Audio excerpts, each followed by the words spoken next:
celengan tahunan. Celengan tahunan jantan-jantan ini. Kalau untuk di breeding kan itu untuk celengan mingguan, harian lah bahasanya. Namanya ini kan usaha sih sebenarnya. Kalau nggak ada hitung-hitungannya, kalau mau capek aja karuan tidur gitu loh. Kalau bisa nih kan ternak nih untuk kesinambungan. Benar. Berlanjut. Assalamualaikum warahmatullahi wabarakatuh. Para peternak di seluruh Nusantara, salam jumpa kembali, salam ngarit, tetap semangat. Teman-teman, kembali saya berkunjung lagi nih. Kita belajar lagi di kandang kambingnya Kang Rojak, senior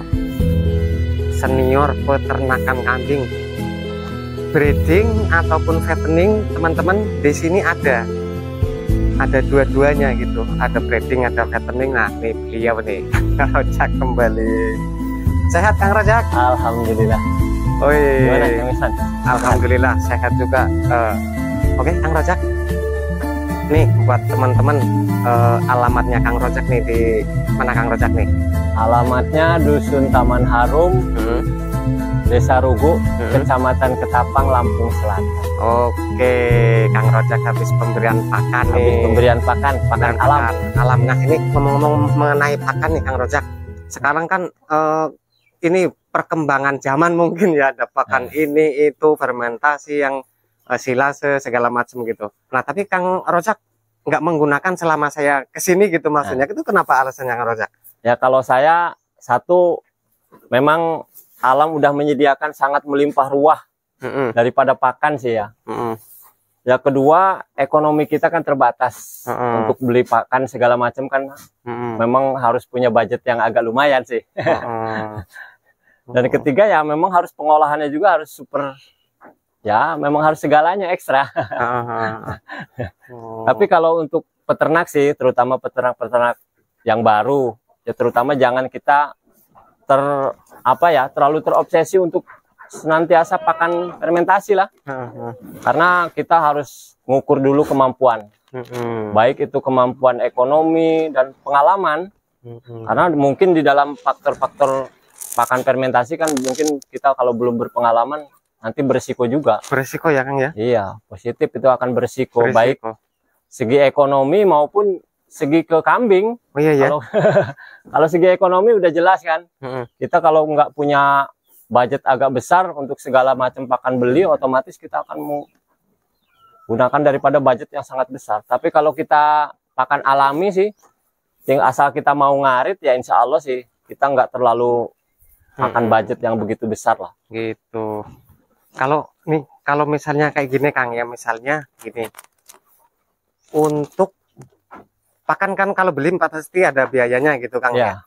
Kalau misalnya biayanya itu dialihkan untuk upah orang ngarit gitu misalnya gitu. Tapi tentunya kalau misalnya jumlah kambingnya dalam posisi banyak gitu, itu masuk nggak Kang kalau kayak gitu itu Kang? Apa sama aja itu Kang? Kalau menurut saya sih yang lebih praktisnya, kalau menurut saya, kalau memang kapasitas kambing di atas 50, kalau hitung-hitungan saya, pengalaman saya sih, perbandingannya antara pakan fermentasi dengan pakan alami, kalau saya mending pakan alami. Pakan alaminya seperti gimana? Kita lebih baik ngontrak tanah kalau untuk di kampung. Sistemnya kita kontrak tanah, kita tanam rumput. Keren. Itu kan ada berkelanjutan lama dia. Cuman kita kontrak tanah itu kan jangan sebentar, dalam jangka waktu paling nggak 3 tahun.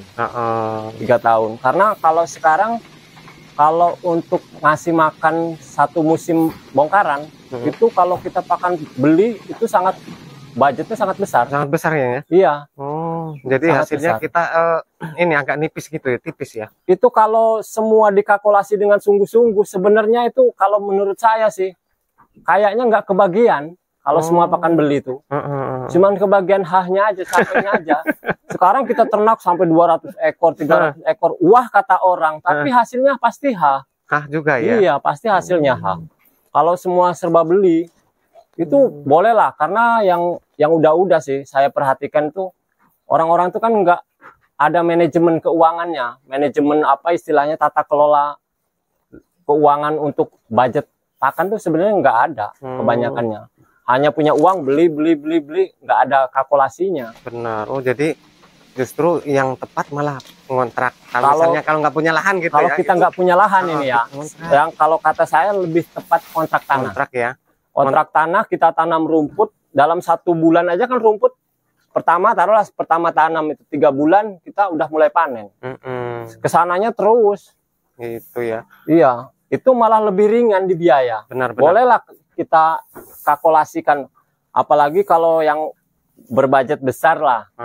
Kontrak 1,5 hektar aja lahan itu untuk kambing 100 ekor udah cukup. Udah cukup ya. Iya. Apalagi kita kalau mungkin nyari lokasinya yang agak-agak kurang apa ini kurang dimanfaatin sama yang punya mungkin iya, itu agak kan murah agak murah. Ya. Memang positif murah kok. Iya. Makanya itu sebenarnya kalau untuk segi lebih efisien, lebih apa namanya ngirit biaya itu ya sebenarnya itulah. Bolehlah kalau kita main serba beli itu sebenarnya asli lah. Ya. Iya. Karena sekarang apa-apa aja udah mahal sih. Benar-benar. Onggok aja udah mahal, belum yang lain-lainnya campurannya. Iya. Kalau kita pakan alami, kita nanam sih kayaknya lebih efisien. Efisien, ke kambing juga sehat. Ke kambing sehat, nggak ada banyak kendala. Nggak ada efeknya ya, memang aslinya memang lazimnya memang rumput pakan. Iya, makanya sekarang kan banyak peternak-peternak itu karena ngelihat konten kan, lihat YouTube. Kebanyakan sekarang kan lagi berlomba-lomba banyak-banyakan ternak lah kambing sekarang. Iya, benar-benar. Tapi tanpa disadari nggak ngukur budget sebenarnya nantinya. Memang kalau yang budgetnya besar sih nggak masalah ya mungkin. Iya. Tapi kan kedepannya namanya ternak ini kan nggak bisa untuk sekali. Benar-benar. Kalau bisa nih kan ternak nih untuk kesinambungan. Benar. Berlanjut. Yang pasti ya kita di samping apa ya bisa menghasilkan lah intinya gitu, bisa dapat hasil gitu. Karena kalau kita di ternak ini kadang ada titik jenuhnya karena lama juga proses ternak itu sih. Ternak itu untuk mendapatkan hasil minimal tuh 6 bulan. 6 bulan ya. Min-minnya itu kalau ngebok itu aja sebenarnya masih belum memuaskan. Seenggak-enggaknya 10 bulan. Tuh. Sekarang 10 bulan kali setiap hari udah berapa? Kalau kita ngontrak tanah malah lebih irit. Ngirit ya. Iya. Kita ngontrak tanah, tanamin rumput, tanamin daun singkong segala macam odot itu lebih irit. Selain itu kan kita selain daripada tanaman kita kan untuk di alam yang lain juga kan masih banyak. Tuh pengalaman dari senior udah berapa sampai sekarang udah berapa tahun nih Kang ya ngomong ya ternak? Kalau bicara tahunnya sih kayaknya udah 20 tahunan ada kayaknya. Kalau bicara tahunnya. Malah kan dari kecil sih sebenarnya kalau saya ternak mah ikut orang tua dulu. Cuman dulu kan di sapi segala macam udah dicoba sih. Oh, udah pernah dicoba. Sapi, kambing sekarang. Kambing. Jadi ini petuah dari kita senior nih 20 tahun peternak kambing. Jadi sebenarnya kalau istilah wong keren iki cara orang kerennya itu nih teman-teman, mungkin manajemennya ini udah pas gitu. Tapi karena apa ya? Karena ya sebagai peternak biasa ya inilah peternak biasa sih. Kayak gini ya. Sebenarnya kalau manajemen yang kata bahasa kerennya manajemen ini udah mantap gitu teman-teman. Cuman kalau bahasa kita kan bukan manajemen gitu. Itu manajemen itu kan ya istilahnya bahasanya kan bahasa ininya kan ya memang harus ada kalkulasinya lah, harus ada hitung-hitungannya lah. Hitung-hitungannya ya. Karena baik tani maupun ternak kita namanya ini kan usaha sih sebenarnya. Kalau nggak ada hitung-hitungannya, kalau mau capek aja karuan tidur gitu loh. Karuan banyak main kan karuan. Jadi apa aja kan harus ada hitungannya. Karena kita ke ladang juga kan pakai bensin gitu. Nah kalau dari Kang Rojak sendiri, misalnya ini kan di sini ada dua ini ada semua dari fattening, dari breeding gitu kan, penggemukan sama indukan gitu kan ada gitu ya. Itu dari Kang Rojak ada nggak mungkin pembukuan gitu, mungkin ini perkawinan tanggal sekian, bulan sekian gitu, ada nggak gitu kayak gitu? Kalau itu saya nggak sih sistemnya. Cuman kalau saya sistemnya yang penting anak itu udah pakannya mandiri, segera dipisah. Kalau sistem makannya udah stabil, saya pisah. Itu 3 hari aja induknya udah minta kawin. Gitu. Kalau nanti anaknya masih kira-kira ininya belum stabil lagi, kita gabungin lagi biar mimi lagi. Oh, berarti ini berdasarkan naluri pengalaman aja ya. Jadi gitu sekian bulan harus nggak dicatat catatan. Enggak, gitu yang penting saya ngelihat pertumbuhan kambing ini seperti apa. Kalau lambat mungkin jangan buru-buru dikawinkan. Kalau pertumbuhan anak ini cepat, Nah, kita dikawinkan lebih awal juga nggak masalah. Karena kalau pertumbuhan anaknya ini agak lambat itu sangat berpengaruh. Gitu ya. Karena biasanya kan kalau dicatat sama prakteknya beda gitu. Beda. Iya. Berlawanan kadang kan. Gitu. Kita tuh ya itu tadi, tidak semua mungkin kalau orang mah hasil sekolah ya. Kalau saya kan hanya hasil pengalaman otodidak lah istilahnya. Justru pengalaman ini guru yang paling hebat bukan Rojak ini. Itu biasanya kan kalau dari pendidikan apa ya? Ya kalau ternak sih mungkin enggak. Mungkin apa itu namanya itu? Bukan dari fakultas ini mah. Jadi kalau ini mah dari manggultas ini. Justru kalau praktek itu malah langsung tahu gitu, bukan di atas kertas gitu, bukan sekedar teori gitu Kang Rojak. Jadi praktek, oh ini kayak gini, nanti kalau misalnya kayak gini jadinya gimana kan gitu, jadi lebih paham gitu. Makanya gitu. Kalau untuk peternak itu diusahakan kalau bisa sih jangan hanya fattening. Kalau bisa tuh harus sama breeding, karena kalau fattening itu kan udah positif, kita nunggu hasilnya pasti lama. Seenggak-enggaknya kita 8 bulan, 6 bulan paling cepatnya. Maka untuk kebutuhan untuk sehari-hari, namanya kita udah berkeluarga begini, ya kita hasil dari fattening. Dari breeding. Dari breeding. Ya. Untuk keseharian untuk kita keseharian. Breeding. Peternakannya kita sendiri gitu ya. Nah, ini kan namanya, kalau ini kan untuk celengan aja. Ini celengan tahunan. Celengan tahunan jantan-jantan ini. Kalau untuk di breeding kan itu untuk celengan mingguan, harian lah bahasanya. Ada butuhnya kita langsung jual. Gitu. Maka ini kan kalau babon ini kan kalau kata bagi orang kampung ini ATM-nya lah. ATM-nya Kang Rojak gitu. ATM saya ini di belakang rumah. Alhamdulillah ini masih ada tinggal berapa nih ATM box ATM-nya tinggal ada 7. Ada 7 indukan. Gitu. Ini kalau yang sekarang berapa ekor Kang Rojak totalnya semua ini Kang? Wih, banyak. Jumlah keseluruhan sih tinggal 45 kalau nggak salah. Tinggal 45. Iya. Ya biasalah musim-musim sekarang. Musim-musim peceklik ini. Iya, musim-musim.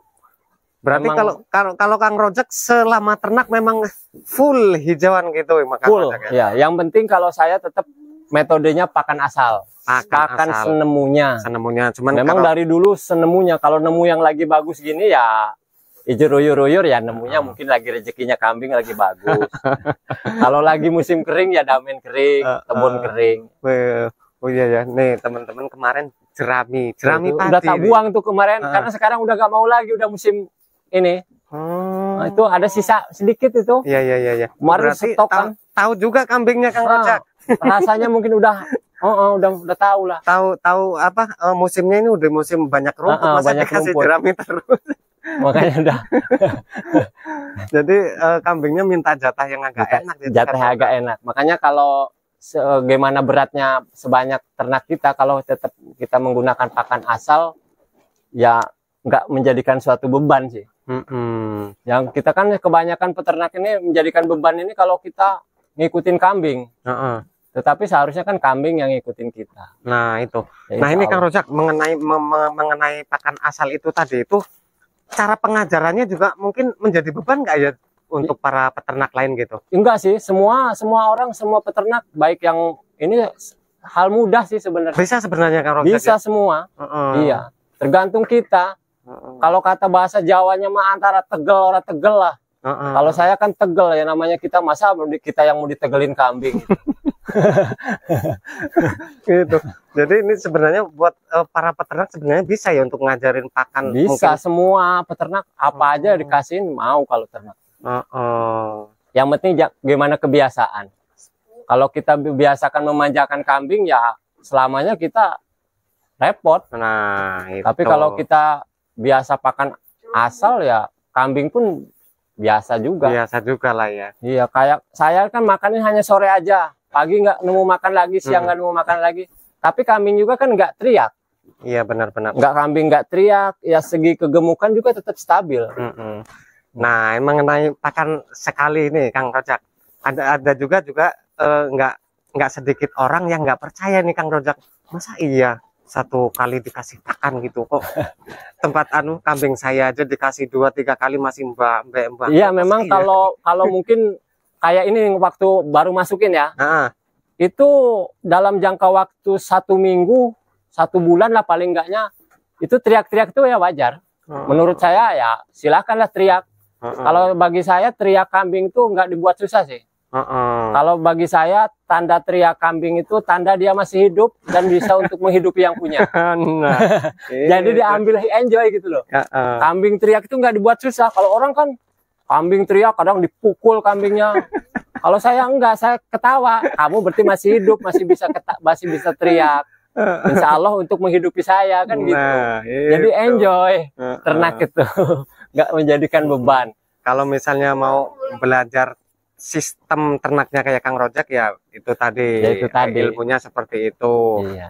Tapi kalau mungkin beda, nggak betah dengar pertamanya mungkin ya. Iya ya, karena mbak gitu ya. Ya kalau bagi saya sih. Kalau kambing masih bunyi itu saya merasa bangga karena kambing itu masih hidup lah. Jadi diambil enjoy-nya aja kalau saya. Gitu. Memang kalau orang kan diambil susah, kambing teriak-teriak dianggap susah. Susah mungkin risih apa gimana mungkin ya. Kalau saya enggak, berarti sama tetangga di sawang, oh masih punya kambing gitu. Tapi kalau kambing yang udah nggak ada yang bunyi, wah di sawang tetangga, wah kambingnya udah kosong di kandangnya. Gitu. Jadi tandanya kambing masih banyak di belakang masih biarin masih bunyi, iya. Gitu. Jadi karena kita mungkin enjoy ternak itu. Karena kebiasaan di suatu wilayah itu 2-3 kali, makanya kalau dikasih 1 kali dia agak heran mungkin jadi ternak itu gitu. Ya itu tadi, ini juga ya pertama masuk ya tapi kalau sekarang ya udah stabil. Jadi semuanya perlu proses, perlu pengajaran teman-teman. Jadi seperti itu. Dan memang perlu ekstra santai. Ada tambahan lain nggak Kang Rojak untuk para peternak di seluruh Nusantara nih Kang Rojak? Kayaknya nggak ada sih. Nggak ada ya. Pakan Yang penting kita ternak tuh ambil enjoy-nya. Harus pikiran enjoy. Jadi dalam ternak menghadapi ternak yang bermacam-macam ini, namanya ternak ini pasti ada yang cerewet segala macam. Kita ambil hikmahnya itu tadi. Teriak, kita anggap kambing itu masih hidup untuk menghidupi kita. Gitu. Nah, itu gitu. Oke, terima kasih banyak Kang Rojak. Waduh, banyak banget nih petuah-petuah dari senior peternakan kambing. Sehat, sukses selalu Kang Rojak. Amin. Oke, itu tadi teman-teman video kali ini ya. Ini sangat memotivasi banget dan juga memberikan banyak ilmu untuk kita para peternak di seluruh Nusantara, para peternak kambing. Salam ngarit. Assalamualaikum warahmatullahi wabarakatuh. Waalaikumsalam.